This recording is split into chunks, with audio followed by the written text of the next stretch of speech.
Good morning mga kaibigan. Happy Tuesday. May alas 9 na ng umaga dito sa amin. Ayun, nag-start na naman ako ng trabaho. Naglalakad ako papasok. Alas 9 na. 15 minutes na lang siguro.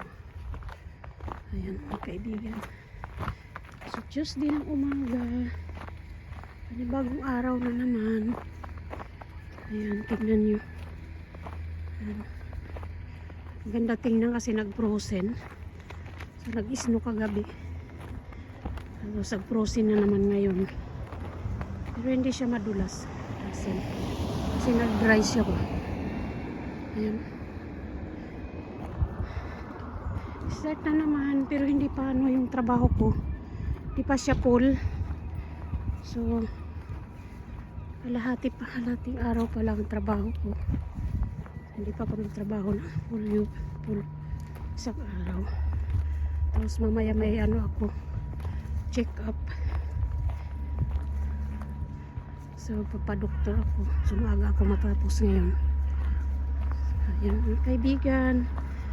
Ganyan ang buhay sa ibang bansa. Tiyaga lang.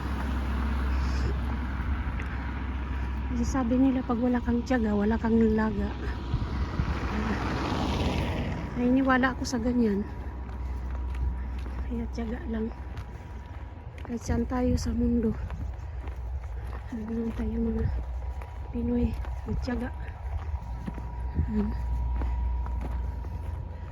Pagpurusin ng mga sasakyan.